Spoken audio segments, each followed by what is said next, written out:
Just how many of us, when we let our minds drift, find that our pencils drift right along with it? To the doodler, the canvas can be anything. A napkin, a margin, a soon-to-be-discarded envelope. Yet, for all its ubiquity, the doodle seems to be the artistic equivalent of Rodney Dangerfield. It just gets no respect. Even the Oxford English Dictionary reduces the doodle to a drawing made absent-mindedly. Face, tongue. And boy, does that upset doodler Sonny Brown. You don't even like the definition of doodle. I don't like the definition. I'm not pleased with the definition. That is correct. What's wrong with the definition? It's totally inaccurate. It's not an accurate representation of what's happening for a doodler. This is basically what your notepad looks like. A bunch of drawings and arrows and... Yes. Brown is convinced that doodling isn't a mindless activity, but instead engages the mind in a way that helps us think. So much so, she's written a manifesto of sorts called The Doodle Revolution that lays out her case. I want to flip the entire conversation and be like, okay, let's actually acknowledge this as a valuable tool and as a valuable technique. What then can we do with it? All systems. For her, drawing what she calls info doodles can help in problem solving and aid in memory retention by creating a visual language that she insists is more powerful than most people know.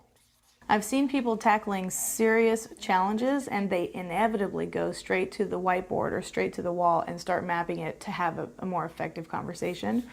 And then you have that visual explanation for people to understand what's really happening.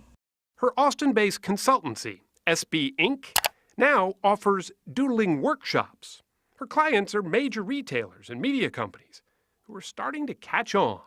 But the doodle, she says, still has doubters.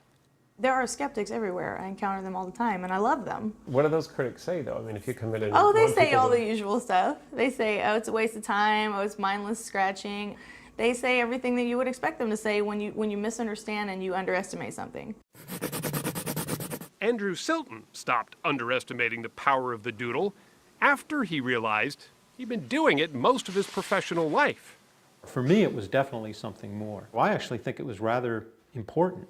Over a career that spanned 3 decades in asset management, Silton amassed oodles of doodles, drawn while he was actually leading important financial meetings all over the world. This was a meeting with a bunch of senior bank executives to talk about budget issues. The longer the meetings, the more detailed the doodles. And what do you think prompted it? Were you just bored in the meetings? No, I think it was actually a way of staying engaged in the meeting. Kept you from checking out? Yeah, definitely. Because why? What happens in your brain, you think? I suspect that what it does is it occupied me from thinking about other stuff. That notion that doodles may open the door to better concentration has been getting the attention of researchers of late. In a study published in the journal Applied Cognitive Psychology in 2009, researcher Jackie Andrade played a tedious voicemail to a group of volunteers. Some were asked to doodle, while others simply listened to the message. Well, it turns out the doodlers remembered 29% more details than the non-doodling group. Doodling has been grossly understudied. It is one of the most neglected day-to-day activities. Jesse Prinz teaches philosophy of the mind at the City University of New York. His blue hair is as much a trademark as his obsession with doodling heads. They're all scrap paper. Every one of them is on some sheet. Great environmental message here. He's drawn thousands of them, all while he was supposed to be paying attention to something else. Every single picture you see here was drawn during an academic lecture. He's so convinced that doodling helped him remember those lectures better, he actually encourages it in his own classroom. So do you want kids to be doodling while you're lecturing? Absolutely. You really do? Absolutely. You're not offended by I it? think we should train people to doodle. The reason is simple.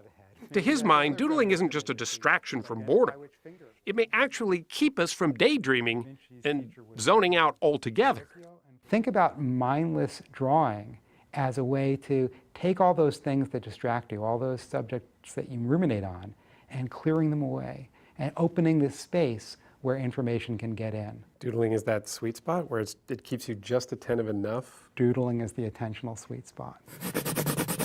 So what do you think makes a doodler and somebody who just doesn't really do it? I think dull people don't doodle. For a perspective a little closer to home, we turn to our own artist in residence, Morley Safer of 60 Minutes. Now this one is purely abstract. Don't ask me what the hell that means. He says he does between 5 and 10 doodles daily. His desk is covered with them, from the obscure to the familiar. Well, one of the things I really like, I'm fascinated by in New York, are the water towers on top of buildings. They seem to give the city a real personality. It's sort of drawings by the unconscious mind in a certain way.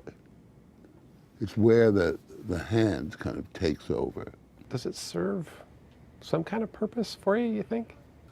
It's very satisfying, obviously. I mean, if it was painful, I wouldn't be doing it. Good point. Perhaps that's why so many U.S. presidents doodled. John F. Kennedy often doodled sailboats. Ronald Reagan drew cowboys. Former Secretary of State Hillary Clinton was caught doodling during a UN Security Council meeting. Mark Twain, even Fyodor Dostoevsky, both were habitual doodlers. There was a time, it seemed, when doodles were black and white proof that the usually embarrassed artist wasn't really paying attention. And while everyone agrees it warrants more study, it just may turn out that doodling is a window to clarity. Maybe doodles define us, right? Maybe. It tells us who we are. Or who we're not. Yeah.